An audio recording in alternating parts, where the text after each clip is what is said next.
How to get a six-pack in 12 weeks, even if you're older. This is another Gorilla Platoon transformation, one of many that we deliver here on this channel. We're going to speak through how we got the results so you can take away our concepts, our teachings, and apply it into your own physique development. If you're new to the channel, welcome.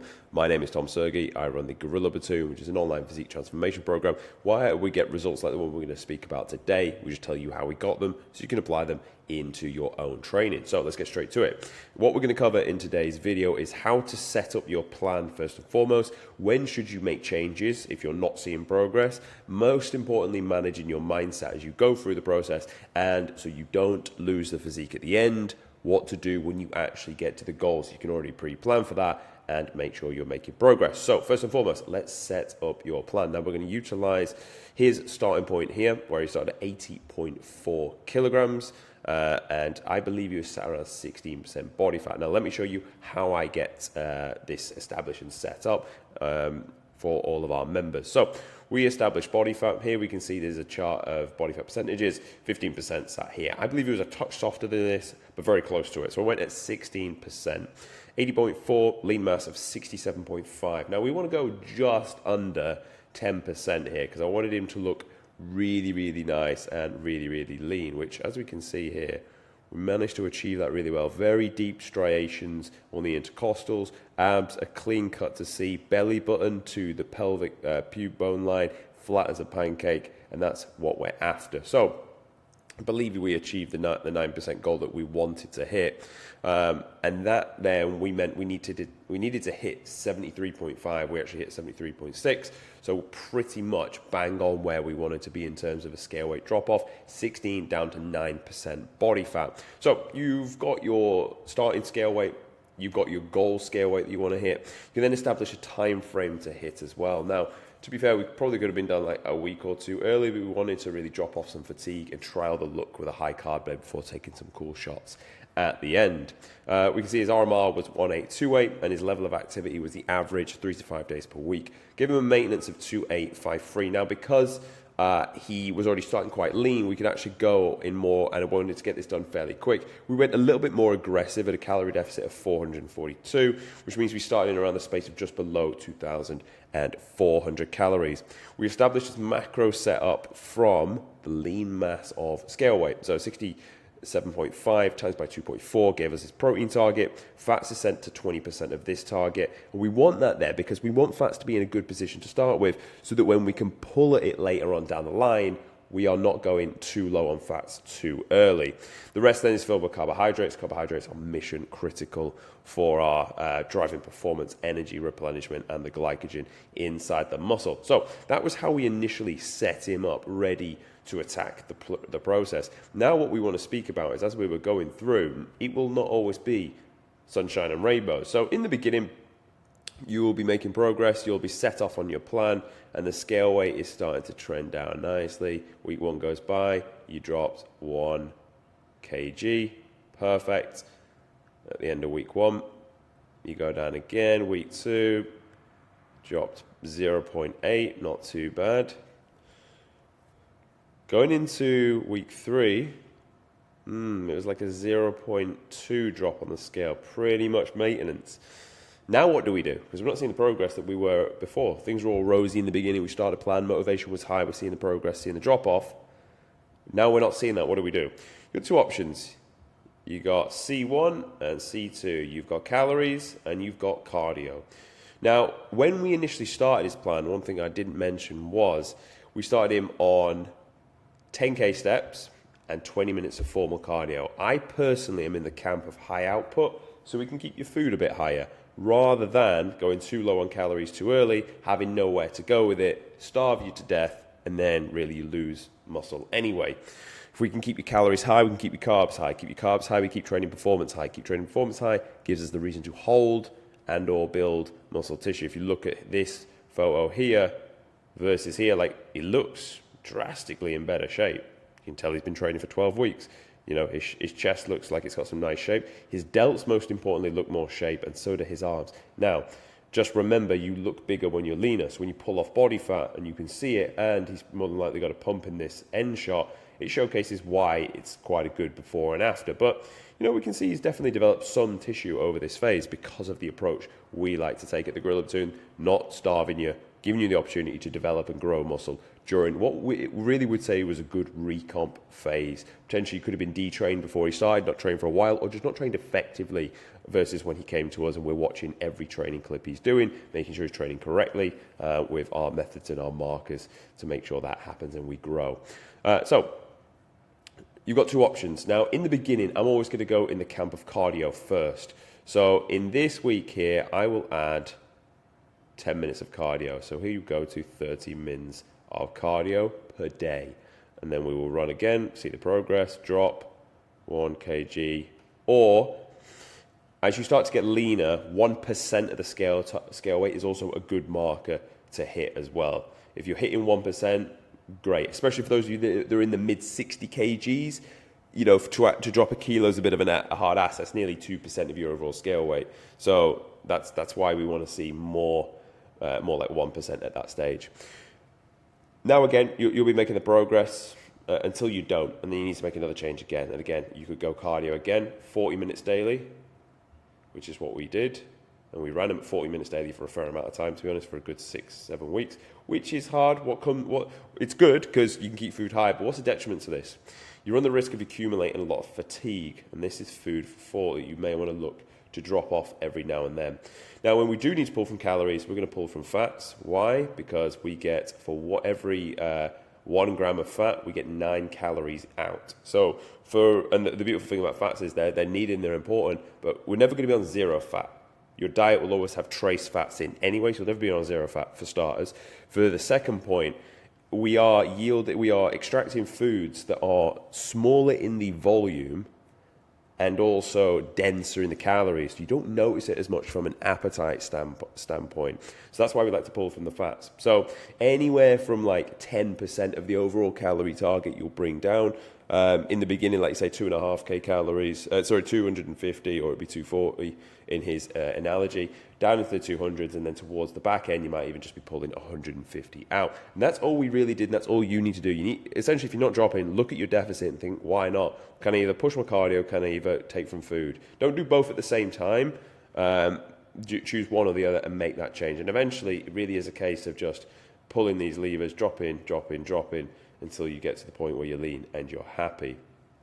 So that's how to set up your plan. That's when to make changes. That will do 90% of the work of getting you towards the goal. However, the only thing that will mess it up, because this is quite simple, and honestly, getting in shape is simple. It is very, very simple. And I think deep down, you know this. That said, why you'll mess this up is your own brain and your own mindset will make a mess of this. So let's address and fix that. Here are 3 things which I'd like you to think about and approach when you go into this. Really, this is what's going to set us apart as a Gorilla Platoon and results like this versus everyone else you speak about online. There is hundreds of thousands of people that speak about fitness online, but I don't believe that many people speak about it in the way that we do with philosophy and mindset, and that's how we're able to get such consistent results all the time. Like, we'll literally punch out 2 of these every week. That's how consistent we are. So the first concept I want to deliver to you is you will live like an athlete versus following a plan. They would seem the same thing. You would think, well, the athlete does need to follow a plan, and you're not an athlete because you haven't got a six-pack yet.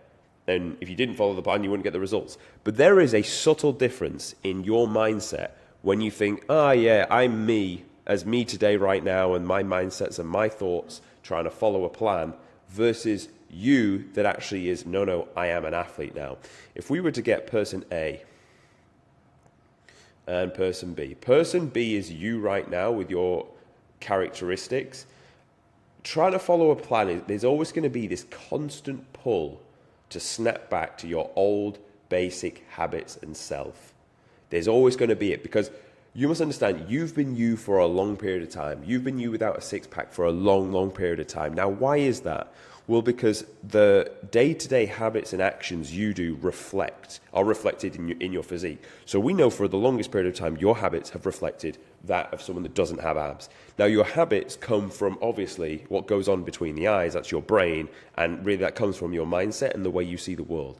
So we can understand that your mindset has got you to the point where you just cannot achieve a six-pack. Otherwise, you would have got one a long, long time ago. And this is not to put you down or anything. It's just common sense. It's like, obviously, you thought like this, you've acted like this, and the outcome is the reflection. The beautiful thing about physique development is it really is just a reflection of the work you've put in. It's great to see. Now, if we can change that, if we can now start to think from the mindset first to the action last, if we can start to frame you in the thought of being an athlete, the whole perception is going to change. Because let's say you now see yourself as an athlete, because an athlete realistically is a way of life. It's not really just a person. You could say, yeah, I'm an athlete, but the athlete lifestyle is a way of life. And I've made videos on the athlete lifestyle, and you can go and watch those after this for an even more deeper dive. But if you've got that mindset when you wake up of, I am an athlete, everything is framed in that realm, i.e., you'll always weigh in every day because that's what an athlete does. You'll always live by a routine because that's what an athlete does. You'll be able to say no to certain social events because they don't align with your interest and your goals because you're an athlete. You're interested in fitness. You're interested in hormone health. You're interested in how your body looks. You're interested in working out the way training is and feeling good because you want to be at that of an athlete. It's the same way everyone likes to wear Nike because it makes them feel like an athlete. And really that's what Nike did very well.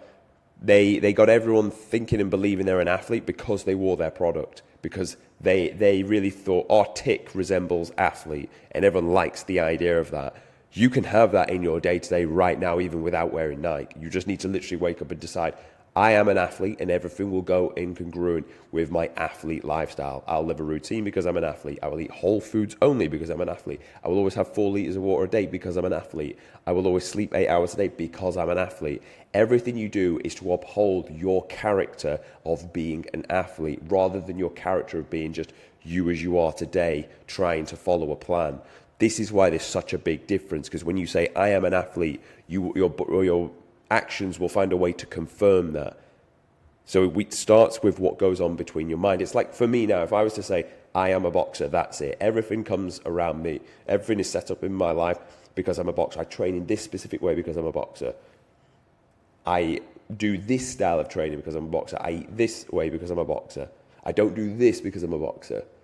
Everything is set in a way of because of being that certain archetype and that certain outcome. It's the same way like a lawyer will be like, oh, I only go to this restaurant because I'm a lawyer. And like everyone's got their own archetype that they then uphold. The same way I used to be in the army. So soldiers have their own way of doing this, where it's like we think a certain way, we have a certain set of words, we act in a certain way, we even dress in a certain way to uphold that of the archetype of a soldier. And you act like you are the soldier first, then you become him. You act like the athlete first, then you look like one. That's the way to see this. A very, very niche specific point you're going to feel when you go through this process is you will feel skinny. And although you might look in the mirror and think, I am, really what this is lack of glycogen in the muscle where you've been in prolonged calorie deficit and the muscle's not pushing as tight against the skin. Now, this feeling alone has probably stopped thousands of men from getting abs, because when you get to this point feeling flat and skinny, what do?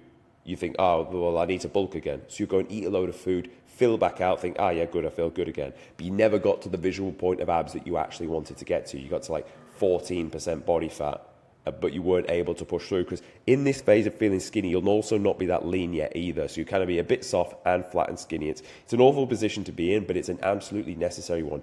I've made a video, it's probably the best one on my channel. It's called You've Got to Get Flat to Get Lean. And when you are flat, you're in that space of just ripping through body fat.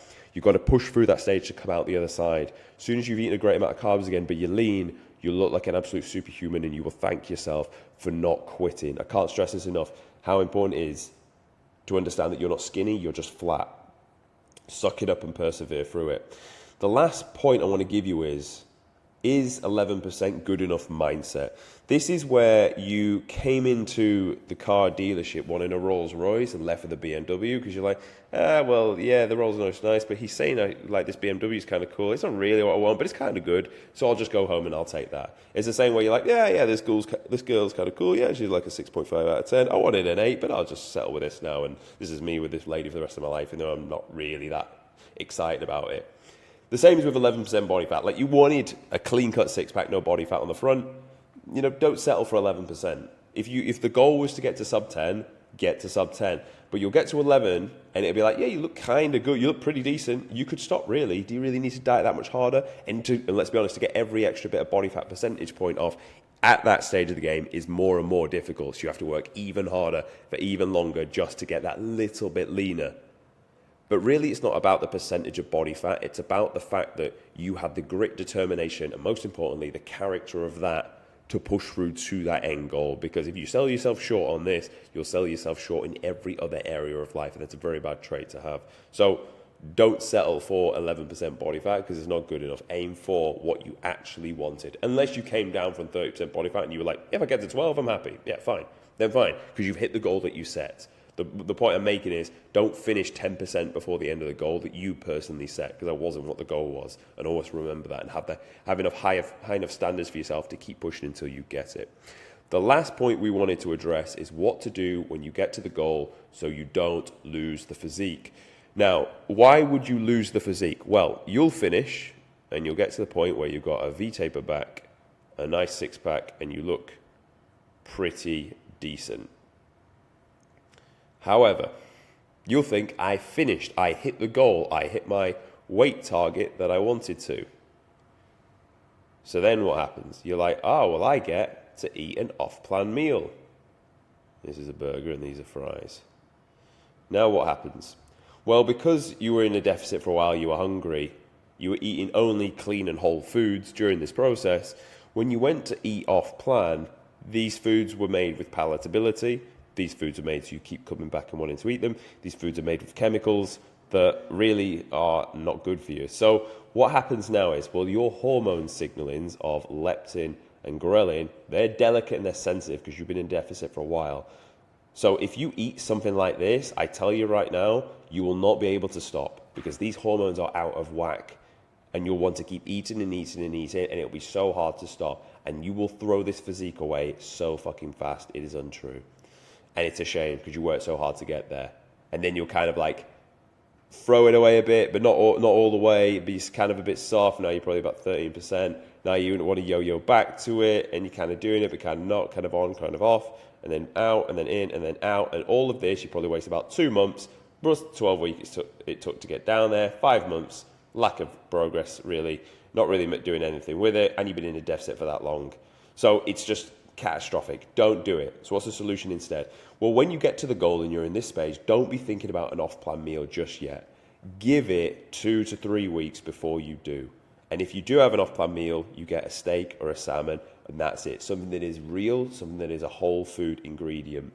Now, how do you manage this then? So what you want to do is you want to add some more calories, but from a gradual staircase approach. 200 calories 1 week, bring your cardio down slightly, assess how you've got on. The next week, slight increase in food, maybe 150 calories, cardio comes down 10 minutes. And you're staircasing your way back from deficit to maintenance. And the way you make this easier is you use the holy grail of carbs, which is fiber. So you add more fiber back into the diet because you get a lot more volume for food in there. So we're talking you add more oats, you add more potatoes, you add more fruit, and you add more vegetables. Not the most exciting things, for sure, but it's going to make it much easier to stick and adhere to because they're not that palatable. They're nice enough, but they're not that palatable, but they're full of nutrients, and because they're full of nutrients, they will keep you fuller for longer. So therefore, more easier to adhere to this meal plan. And then as you come back to maintenance and you hold at that for a while, you regulate your hormones, your hunger signaling hormones of leptin and ghrelin. And therefore, it is easier to stay on plan. And once you make it back about 4 weeks out of the deficit to maintenance, you won't lose the physique at all because you're essentially back to a space of how you were before you started, but you've kept the physique. This is just as important as the overall fat loss phase. You are not done when you get the six-pack. You are done when you get the six-pack and you're back eating at maintenance. That is honestly one of the most important factors. Now, if you want me to do this for you and take you through the full process of going from here to here, then check out the top link in the description and we'll get you set up. And if you want a more of a go at your own pace and a bit more detail on what I've spoken about in this video, check out the second link in the description. It goes through everything we've spoken about here in a lot more detail, and for you obviously to go at your own pace, and most importantly, keep the knowledge and the education from that as well. So check out the second link. Thanks for watching as always, and I'll see you tomorrow.